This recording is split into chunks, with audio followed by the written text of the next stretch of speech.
Hello दोस्तों, मैं JP आनंद math परिवार में आप लोग को स्वागत। हम लोग जो रेलवे का एग्ज़ाम जो होने वाला है एएलपी और टेक्नीशियन का, उसके लिए जो है हम साइंस को देखेंगे। साइंस में एक है चैप्टर कंकाल तंत्र, उसके ही बारे में जानेंगे। तो चलते हैं वीडियो की ओर।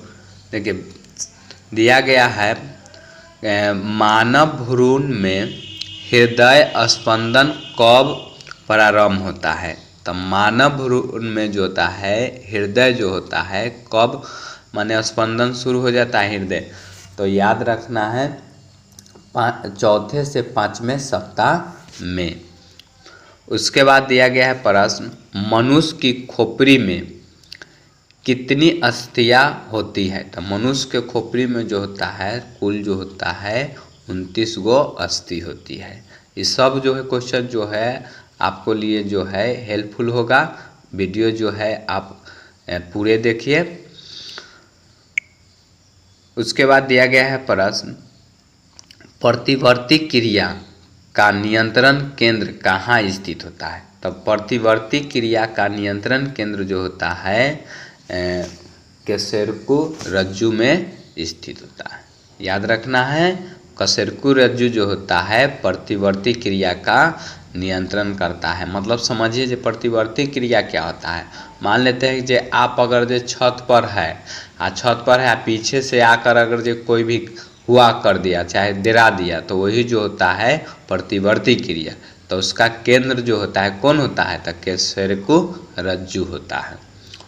उसके बाद आगे प्रश्न है, वयस्क मानव में कितना अस्थियाँ होती है। तो वयस्क मानव में जो होता है अस्थि जो होता है 206 होता है। तो वयस्क मानव में अस्थि जो होता है 206 होता है। नाखून काटते समय दर्द नहीं होता है, क्यों? क्योंकि उसमें जो होता है ध्यान रखना है मृत कोशिका होता है। क्या होता है? मृत कोशिका होता है। अमृत कोशिका होता है। अमृत कोशिका जो होने के कारण जो है इसमें रक्त जो है संचारण नहीं होता है। संचारण नहीं होने का कारण जो हमें दर्द नहीं होता है। याद रखना है कौन सा प्रोटीन होता है, तो कीरेटिन नामक प्रोटीन होता है। तो नाखून और बाल में कौन सा प्रोटीन होता है, तो कीरेटिन नामक प्रोटीन होता है। ये भी याद हो गया होगा। उसके बाद दिया गया है, हमारे शरीर का सबसे दृढ़ भाग कौन होता है। तो हमारे शरीर का जो है सबसे दृढ़ भाग जो होता है दांत का एनामेल होता है। याद रखिएगा, हमारे शरीर का सबसे दृढ़ भाग कौन होता है, तो दांत का एनामेल होता है। हिंदी में इसको कहा जाता है दंत वल्क कहा जाता है। उसके बाद दिया गया है शल्य क्रिया में ऑर्थोप्लास्टी का क्या कार्य होता है। शल्य क्रिया में जो होता है ऑर्थोप्लास्टी का क्या कार्य होता है, तो जोड़ को प्रतिस्थापन करना। देखिए ज्वाइंट को जो है ना, जैसे मान लेते हैं कि जब आपको हड्डी टूट गया तो उसमें जो है ऑर्थोप्लास्टिक किया जाता है। तो ऑर्थोप्लास्टिक क्या करता है, तो वो जो होता है जोड़ जो होता है फिर से उसको रिप्लेसमेंट करता है। तो ज्वाइंट को जो होता है रिप्लेसमेंट करने का काम होता है ऑर्थोप्लास्टिक का। उसके बाद दिया गया है, मानव शरीर में सबसे छोटी हड्डी कान की होती है, जिसे हम क्या कहते थे। याद रखिएगा, मानव शरीर में सबसे छोटी जो हड्डी होती है कान की हड्डी होती है। कान में हड्डी होती है तो उसका नाम क्या है, तो स्टेपीज। क्या होती है? नाम स्टेपीज। उसके बाद दिया गया है, मानव शरीर के सबसे लंबी अस्थि कौन सी होती है। तो मानव शरीर के सबसे लंबी अस्थि जो होती है याद रखना है फीमर होती है। फीमर कहाँ उपस्थित होता है, तो जांघ में होता है। तो जांघ में कै गो हड्डी है, तो एगो फीमर उधर और दूसरा पैर में जो होता है एगो फीमर, तो दो गो जो है फीमर। उसके बाद दिया गया है कशेरुकी रज्जु, जिसको हम लोग इस स्पाइनल कॉर्ड कहते हैं इंग्लिश में, कितने जोड़ी तंत्रिका होता है, नर्व कितने होता है, तो 31 जोड़ी तंत्रिका तंत्र होता है। याद रखिएगा, कशेरुकी रज्जु में जो होता है कितने जोड़ी जो होता है तंत्रिका केंद्र होता है, माने तंत्रिका होती है, तो याद रखना है 31 जोड़ी होती है। उसके बाद दिया गया है, मनुष्य के शरीर में पसलियों कितने जोड़े पाई जाती है। तो मनुष्य के शरीर में पसली जो होता है 12 गो पाया जाता है। अब पसली कहाँ होता है, तो याद रखिएगा पसली जो होता है आपको जो है कलेजा जो देख रहे हैं, तो कलेजा के जो होता है हड्डी वही पसली होता है। तो 12 गो होता है एक तरफ और 12 गो एक तरफ। तो 12 दूना कै गो हुआ 24 गो, और एगो बीच में रहता है। उस बीच से जोड़े जो रहता है वो हड्डी का नाम क्या है, क्या नाम है, याद रखना है स्टर्नम हड्डी होता है। क्या होता है, स्टर्नम।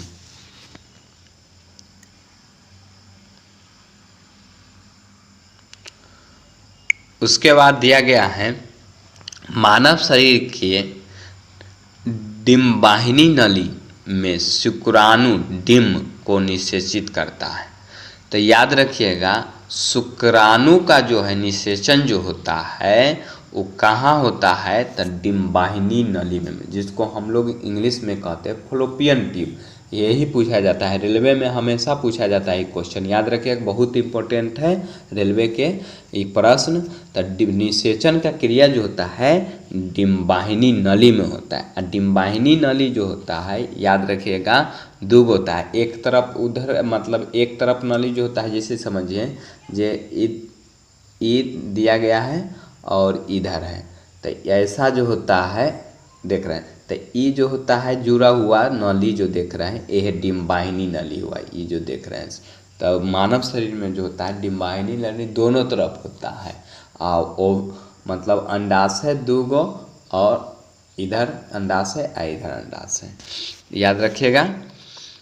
उसके बाद दिया गया है वयस्क मानव शरीर में जल का प्रतिशत कितना होता है। तो ये भी बहुत इंपॉर्टेंट प्रश्न है, आप लोग जो है पूरा याद रखिएगा। इससे जो है बहुत क्वेश्चन मतलब 2-3 गो क्वेश्चन जरूरी रहता है, तो आप लोग याद रखिएगा। रेलवे में हमेशा पूछता है ये सब क्वेश्चन, तो याद रखिएगा 65% जो होता है मानव शरीर में जल की प्रतिशत।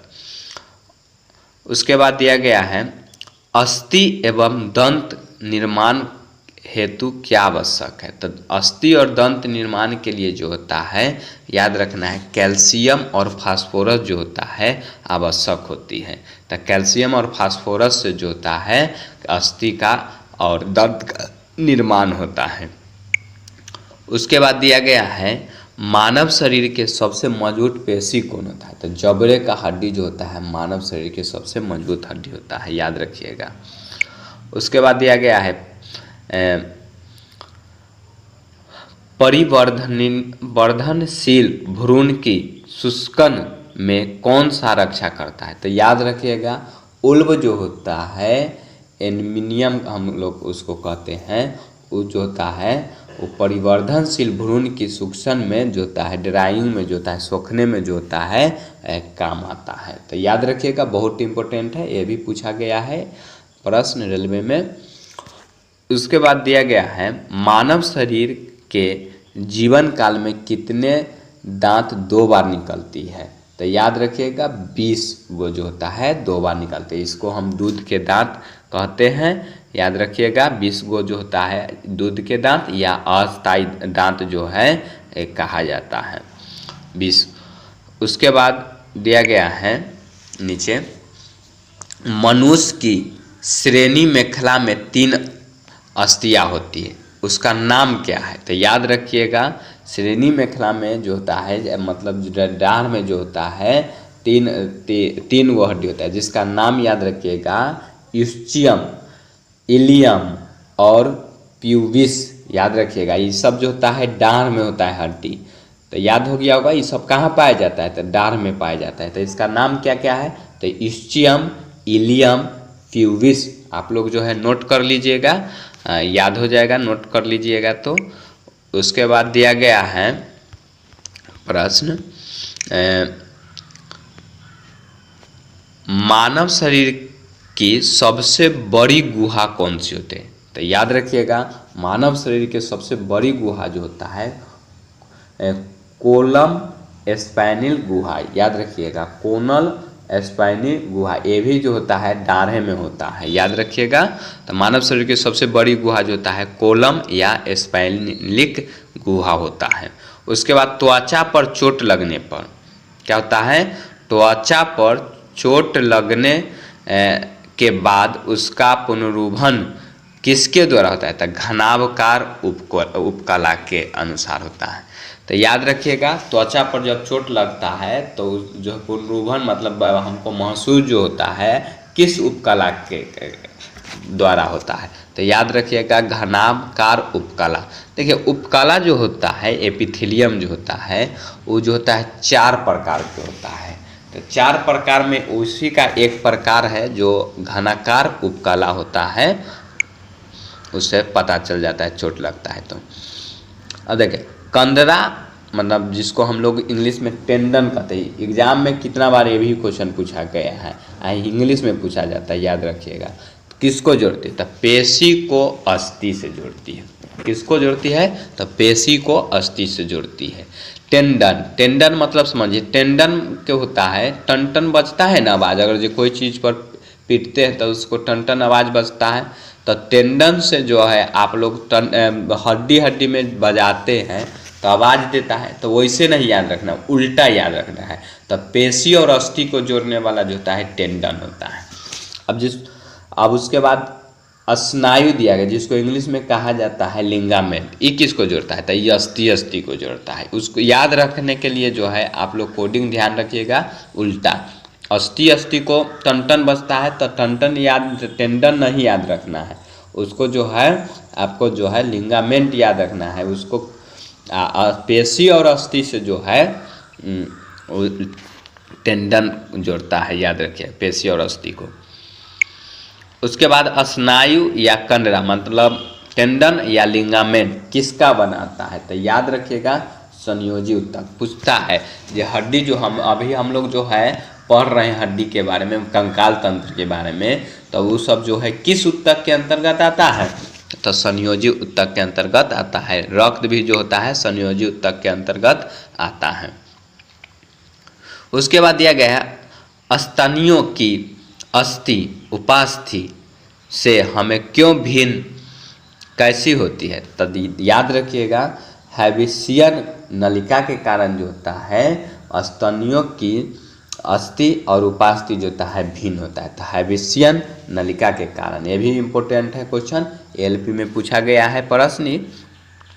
याद रखिएगा जो हम लोग जो अभी जो कर रहे हैं वो महेश वर्णवाल के एनसीईआरटी करते हैं, तो एनसीईआरटी से ही जो होता है सारी क्वेश्चन जो है किसी भी चीज़ में जो है रेलवे चाहे कोई भी आपको एग्ज़ाम दीजिएगा तो उस समय जो है आपको एनसीईआरटी से ही क्वेश्चन पूछा जाता है। तो आप लोग जो इसको जो है बहुत अच्छी तरह से आप लोग देख लीजिए और याद कर लीजिए, यही में से क्वेश्चन रहेगा। अगर ये पूछबो करेगा तो यहाँ से क्वेश्चन रहेगा। उसके बाद दिया गया है अस्थि का मैट्रिक्स किस प्रोटीन का बना होता है, तो अस्थि का मैट्रिक्स जो होता है ओसिन प्रोटीन का बना होता है। याद रखिएगा ये भी क्वेश्चन पूछा गया, अस्थि का मैट्रिक्स जो होता है ओसिन प्रोटीन का बना होता है। सब क्वेश्चन जो है पूछा गया है रेलवे में, आप लोग याद करते चलिएगा और नोट करते चलिएगा। नोट जब तक ला न करिएगा तब तक आप लोग को याद न होगा। उसके बाद दिया गया है अस्थियों को कठोर बनाने वाले लवण मुख्यतः क्या होते हैं, तो अस्थियों को कठोर बनाने वाले लवण जो होता है कैल्शियम और मैग्नीशियम फॉस्फेट होता है। याद रखिएगा कठोर बनाता है कैल्शियम और मैग्नीशियम फॉस्फेट दोनों जो होता है मिलकर बनाता है। उसके बाद दिया गया है प्रश्न कौन लसिका में किन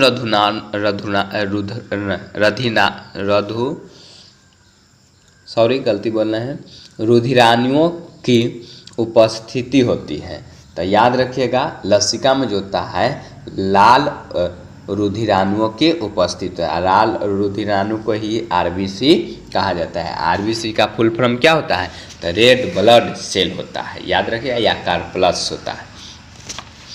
उसके बाद दिया गया है कौन सा प्रोटीन त्वचा बाल नाखून सींग खुर आदि में पाया जाता है। हम पहले भी चर्चा किए हैं, बाल नाखून इस सब में जो होता है सींग उंग में जो देखते हैं ये सब कौन प्रोटीन होता है, तो कीरेटिन नामक प्रोटीन होता है, ये भी चर्चा हम कर चुके हैं पहले। उसके बाद दिया गया है अस्थियों में कौन सा प्रोटीन था, अभी तुरंत चर्चा किए हैं। अस्थियों में कौन सा प्रोटीन होता है, तो ओसिन नामक प्रोटीन होता है। उसके बाद दिया गया है अस्थियों में मुख्यतः कौन से अकार्बनिक पदार्थ पाए जाते हैं? तो याद रखिएगा, अकार्बनिक पदार्थ जो होता है कैल्शियम और मैग्नीशियम जो सल्फेट जो होता है अकार्बनिक पदार्थ है। देखिए कार्बन की मात्रा जिसमें होगा ना तो उसको हम कार्बनिक पदार्थ कहें, जिसमें कार्बन की मात्रा नहीं होगा तो जो है अकार्बनिक पदार्थ होता है। उसके बाद दिया गया है मज्जा गुहा का निर्माण किस प्रकार की कोशिका करती है? तो याद रखिएगा मज्जा गुहा का निर्माण जो होता है अस्टियो क्लास्ट करती है। याद रखिएगा अस्टियो प्लास्ट होना चाहिए लेकिन क्लास्ट लिख दिया गया है, तो अस्टियो जो है प्लास्ट करता है मज्जा गुहा। मज्जा गुहा कहाँ होता है? Marrow cavities. तो याद रखिएगा जहाँ जो है खून का निर्माण होता है अस्थि मज्जा में जो होता है मज्जा गुहा होता है, याद रखिएगा। उसके बाद दिया गया है अस्थियों का निर्माण किन ऊतकों द्वारा होता है? तभी तुरंत हम चर्चा की अस्थियों का निर्माण जो होता है संयोजी ऊतक द्वारा होता है। उसके बाद दिया गया है शिशु में कुल कितने अस्थियां पाई जाती है? तो शिशु में जो होता है कुल कितने अस्थियां पाई जाती है? तो 300 अस्थि जो होता है शिशु में पाई जाती है। याद रखिएगा शिशु में कुल कितने अस्थियां पाई जाती है? तो 300 अस्थि पाई जाती है। उसके बाद दिया गया है प्रश्न मानव शरीर के किस अंग में सबसे अधिक अस्थियां होती है? तो याद रखिएगा हाथ में जो होता है सबसे अधिक अस्थियां होता है। कितना होता है? तो एक हाथ में 30 गो होता है, दोनों हाथ लेंगे तो 60 गो होता है। तो याद रखिएगा सबसे ज़्यादा जो होता है अस्थि जो होता है मानव शरीर के हाथ में पाया जाता है। उसके बाद ध्यान रखना है किस प्रकार की अस्थियों द्वारा हमारी खोपड़ी की अस्थियां परस्पर जुड़ी होती है? तो याद रखना है खोपड़ी की अस्थि जो होता है अचल संधि के द्वारा जो होता है जुड़ा होता है। कौन संधि? तो अचल संधि। खोपड़ी जो होता है अचल संधि का भाग है, याद रखिएगा। हाथ उत जो देखते हैं कब्जा के तरह लग रहा है, मतलब केमारी के तरह, तो वो कब्जा संधि होता है। हाथ उत में जो होता है ना वो कब्जा संधि होता है। घुटना में जो देखते हैं बॉल के तरह है, बॉल के तरह घुटना में, तो वो बल्ब संधि के अंतर्गत आता है। तो याद हो गया होगा हाथ में जो होता है एना जो करते हैं वो जो होता है दरवाजा की तरह जो है लगता रहता है, तो उसको हम कब्जा संधि कहते हैं। बल्ब संधि जो होता है घुटना में पाया जाता है, याद रखिएगा। तो याद हो गया होगा तीनों चीज़। असल संधि जो होता है खोपड़ी में, कब्जा संधि जो होता है आपको जो होता है हाथ में पाया जाता है, और बल्ब संधि जो होता है घुटना या ठुडनी में माने घुटनी में पाया जाता है। थैंक यू, धन्यवाद। वीडियो जो है समाप्त हुआ। अगर आप लोग जो है रेलवे उलवे की तैयारी करते हैं तो यह वीडियो जो है आप दोस्तों को भी शेयर कर दीजिए, जो ताकि जो है उनको भी जानकारी हो जाए। जय हिंद, जय भारत। नए होंगे तो आप जो है चैनल को सब्सक्राइब करना न भूलें। Thank you.